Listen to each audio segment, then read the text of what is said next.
Okay, calm down, guys. Calm down. We get it. We saw the truck too. We can see it. Okay? It is, in fact, the Catch-22 in the background of our last video of Hurt and I's 6-hour engine swap. Recently, in some video with T-Pain in it, people noticed this F-150 in the background. It was in SEMA, it was featured in magazines, and it was amazing. The amount of work and detail that went into this truck was just unmatched at the time. To my understanding, it changed hands a few times. It really wasn't brought out anymore and eventually popped up, I think, at a Mecum auction. The truck was sold and there were some things about it that were in disrepair. And eventually we come to find out that it landed in T-Pain's automotive collection. At this point, the truck has been in his collection for several years. I don't know if he's made any repairs to it. Unfortunately, it's just not seen out pretty much ever. So to actually catch a glimpse of it in the background of this video was really something special. Now, here's the thing. I've had this truck for years. I know what it means to me because it's not only held sentimental value, but me as a petrol head and a car guy, I've been looking for this truck for a long time. And unbeknownst to me, one of my good friends had it. I bought it. I love the history of this truck. I love everything about it. I didn't know it meant that much to everybody else. I appreciate the love. I appreciate the sleuthiness. Also, stop looking in the backgrounds of our fucking videos. You're supposed to be looking at us. This is the moneymaker right here. This is what you're supposed to be looking at. You know what I mean? Now that we know what this means to the community, we have no choice but to revitalize it, make sure it runs like absolute butter, my friend. And guess what? If you ask nice enough, then we may bring this thing to a show or something. You know? First things first, let's get started.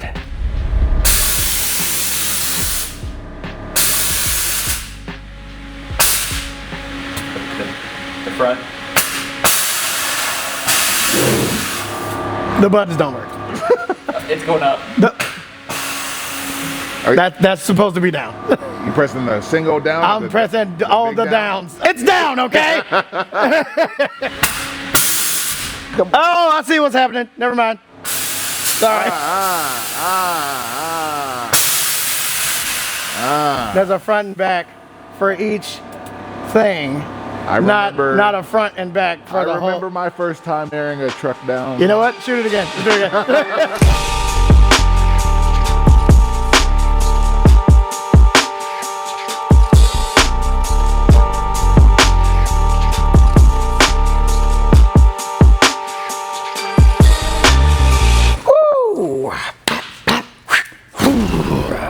Welcome back to Nappy Automotive TV. Today we have a very special video for you. Like he already explained, this truck, you guys, every time you see it, you ask about it. I'm going to be honest, I don't really know anything about it. I'm not really a truck guy, you know?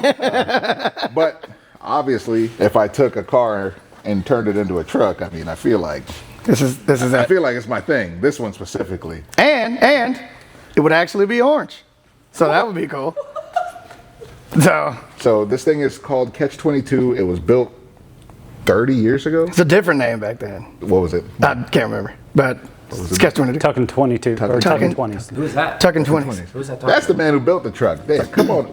Yeah. Come on in here. How about Rob, that? you come on in here too. Come on in here, guys. Get out of applause for the boys. Let's hear it for the boys. I'm David Schulman. I'm from Florida, and this was a truck I built back from 1998. Bought it when it was brand new. Went through a couple different renditions, and here it is now. You said you bought this truck brand new? Brand new, 98. 1998. 98. Single owner. How did we find you? Rob. Who? Rob. I found him. Yeah, I found him. Can we pinpoint the story on how it got to your hands? So you owned it, you built it. Yeah, I took it around, went to SEMA with it multiple times, a lot of shows, obviously, and I sold it when I was building another truck in 2004. Sold it to a local guy that I knew, and he enjoyed it. He drove it a lot and made some changes, and then it sold to another older gentleman that lived nearby, and I saw the truck once in a while over the years, and then it ended up with the owner that you bought it from. Yeah, and that was my good friend Fabian Marashulo. That was his dad, and unfortunately he passed away with just a ton of cars in his garage, and they were all like classics, and for lack of a better term, very plain cars. And his wife wanted to sell a lot of stuff, and his son wanted to sell his stuff. And once they got to the Catch-22, they were like, "There's only one person that's going to buy this." So He revealed that his dad had it for years, and I was like, dude, I have been looking for this specific truck for so long, and he just didn't know what to do with it. I bought it from him, did an extra feature on somebody's song for him, and it came into my possession, and we added buttons and stuff. So how much of this truck remains what you did? It looks almost 100% exactly as I had. Oh, okay. Yeah, So- there's no major changes at all. I mean, that means you're that guy then. Yeah. You did. Yeah. If you do it right the first time, you don't have to change it. Yeah. And you know, Rob's here also because he builds mini trucks and he builds big trucks. I mean, one of my favorite builds of his is his dually slammed on its nuts. It's so good. It makes no sense. I don't understand what I'm seeing in my brain when I see it. And I want one now because of him. So Rob wasn't a drift car guy at first. That's a new thing. This is Rob's world, and this is like, you know, why obviously you connected the dots here and like made this happen. So this is cool.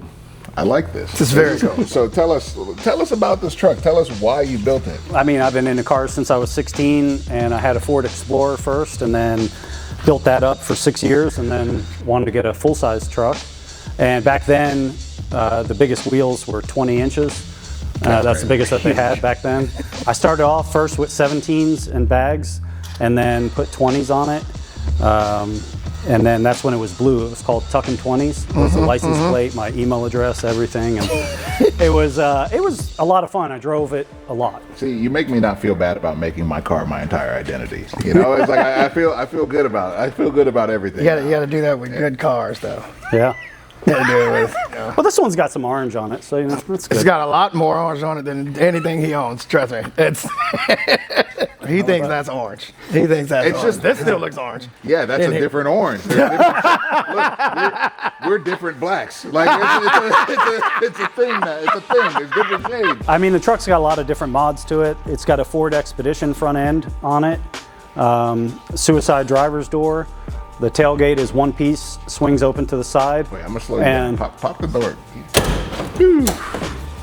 Ain't going into the. Yeah, it's all in the jams and everything. It's just in the car. And here's something that you probably don't know is that this truck was painted in a 2-car garage many years ago. Is this a Florida thing, right? It's a Florida thing. So to stop you there, the first paint job Twerk Stallion ever had was literally this color. This version of orange. It was this version of orange, and now it's a little deeper. So it was just orange. There's different. Right. Anyway, this is sick. So it's painted in a 2-car garage? It was painted in a 2-car garage.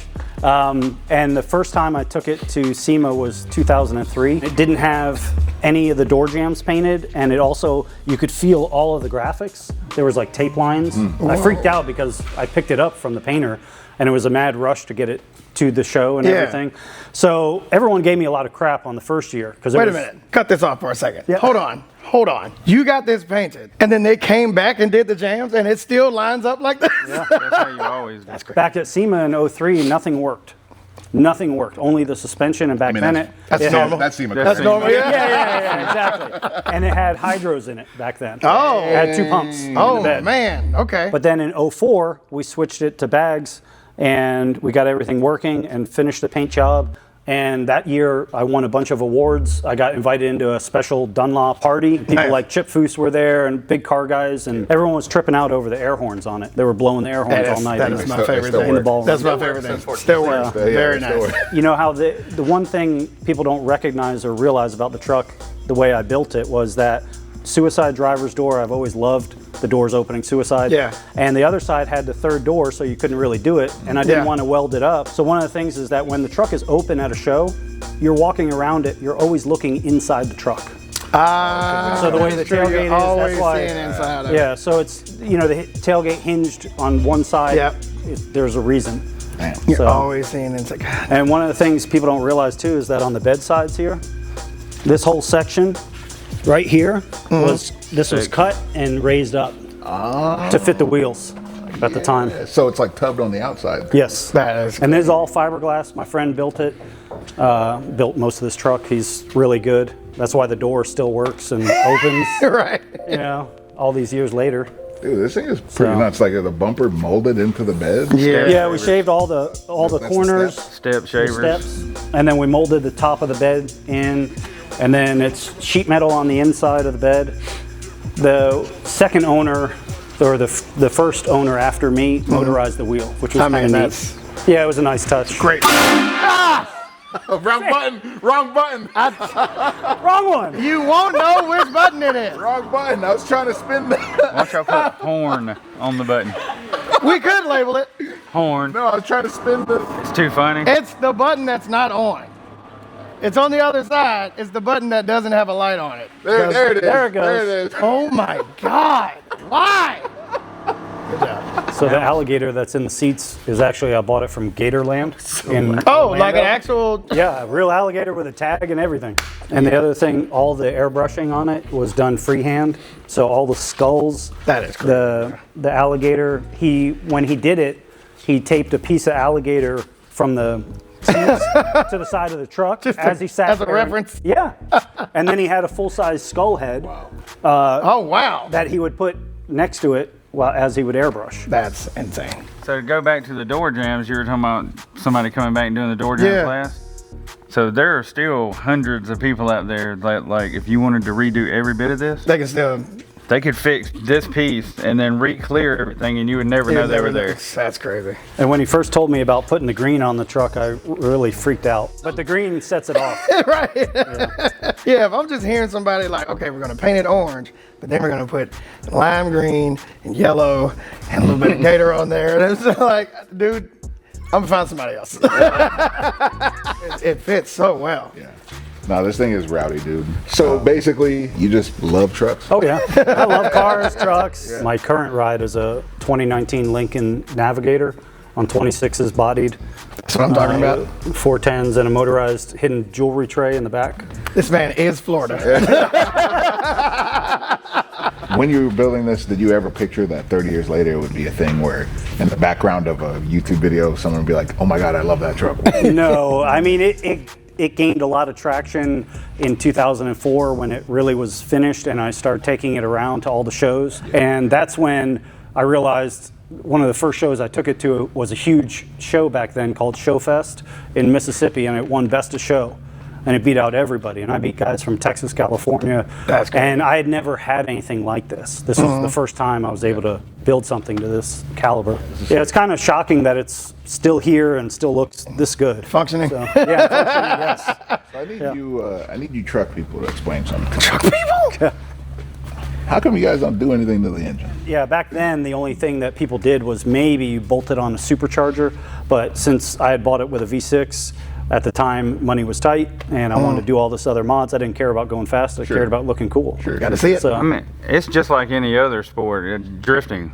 You start out in Watch what you say. small. No, I mean, you start out in something small you can just get into, and then you evolve to But this full is race cars. small. Like no, this but is, you know? but here's the thing. I started with it brand new in '98, Yeah. and then also don't know if I showed all the different renditions. Yeah, let's keep in mind, this truck mean, stock that's like in 98 kinda was in the amazing. beginning. This was a, And then it transitioned. That's with the body drop and different wheels. That was thing- another stage. This thing saw a lot in 6 years, huh? Because you said, Oh, yeah. yeah, that's a mat. And that was in Vegas. Damn, that. Yeah. How come we got to get this thing polished? I'm gonna make some phone calls. That looked cool too. yeah, that was clean. There's a fun little tip that somebody mentioned earlier. During the Jake Paul Mike Tyson fight, a certain mini truck came pulling out. It was Jake Paul's introduction. That was his. Crew cut. Damn. Jake Paul knows how to make an entrance. It's a customized Chevy Dually crew cut truck built by Gas Monkey Garage. Full hydraulic lowrider with 12 inches of suspension drop. How many of these things you got? I'm into them. I'm into them. How many cars you got? That was Solid the embodiment. point. I respect that. Solid point. Solid point right We there. all have issues. Yeah, We're problematic people. 100%. I got a call from Diesel Dave. First, he put it out on his social media asking about where the truck is, and a lot of people follow him and me, and everyone messaged me and messaged him, and he contacted me, and to be honest, I thought it was BS all the way up until the week before the fight. Don't do it. And I didn't even get the truck ready. I was like, yeah, it's bullshit, and I Right. told him, he was like, oh yeah, we're gonna come pick it up and all this, and I said, how about you FaceTime me? and let's talk about it. Yeah. Because, you know, we hadn't talked about anything. And I didn't believe it was really him. And then he FaceTimed me. And I was like, okay, so it's him. He told me how it would work. At the time, I was like, okay. I had to get new batteries for the truck, get it ready. They were there the next day. They scooped it up, and then we went to the fight and watched it come out. And I swear, my phone had like 63 messages in a second, and all these, I had to shut my phone off. I couldn't even enjoy it. And it was wild, though. A big part of this whole thing is just kind of figuring out what's wrong with it, what does it need, if it needs anything at all. Honestly, a lot of the stuff still works. We can go through it and, you know, kind of just test everything. It's got a sub apparently back there. A sub. It's got some things. It's got some things, and apparently that thing in the back is supposed to rise up. We literally just pulled this off the rack, so as you can see with the train horn thing, we're learning where the buttons are and what they do. Wrong button. And Payne being unable to lower the car, we're learning the buttons. It's down, okay? This thing got some bump in it? Dave, this thing got bump in it? Oh, yeah. It should. Did you do the sound system? Yes. Okay. Yeah. My friend Eric down in Pompano Beach, Advanced Audio Concepts. He did it. He does all my work still to this day. And he's an awesome installer. It's up and down. There it goes. 2004 audio bond. Oh yeah. It's still connected to Fahim's iPhone 12 mini. Damn. God, this thing had to be crazy in fucking 98, bro. That had to be so crazy. What is this? What is this?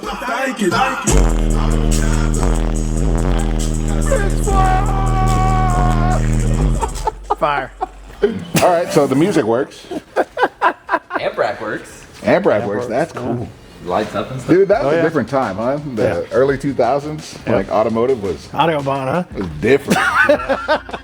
Autobahn is crazy. So yeah, this thing is it's a relic, but it's still in really good shape. So we definitely don't want to change Catch-22. Like, it's made it this far, not really being changed. But if we can, you know, maybe put a little supercharger on it. Look at all that space for opportunity. Does it normally sit back like that? Like that's where it normally sits? But it's also 4 inches up. So they cut it back and lifted it up. Well, because the body's. Well, the body goes down, not the physical motor. So you're looking at it higher because the body goes down over the frame. I mean, thankfully, this intake manifold is massive, so a supercharger roof, like It'll fit. a supercharged Coyote would for sure fit. So 100%. I'm not trying to change history here. I mean, you guys comment below. Should we leave it like this, or should we juice it up? The original owner specifically said, I see it doing donuts with the bass on. That's about as Florida as you're gonna get right there, man. He might not have let it out, but Hard to Pay resonates with all Floridians. All Floridians feel something when that song comes on. So we definitely need to upgrade the compressors on this thing. They look like little Harbor Freight half horsepower compressors on each corner, which makes sense for 2005, whatever, you know. Now, the little compressors do damage, so we can change those. Let's put some juice in this thing. What do you see for your? I mean, yeah, man. I'm a bad influence. You know me. I'm trying to juice. You know, there's so much space. I think what do you think? The system stays, right? System stays. Yeah, there's no. The socks stay on. No, everything. I like all it. If it still works, I do want to keep it functioning. You're not gonna find those amps anymore. You know what I mean? So it's a piece of history, man. I say we, you know, just like you said, polish those amps up. Man, I really appreciate this, dude. Yeah, man. That is so cool, man. That is awesome. You know, there were some things that you said I didn't know the history of. I've been following it through magazines and, you know, all the stuff like that. But they never know the full story. So it's really cool to hear.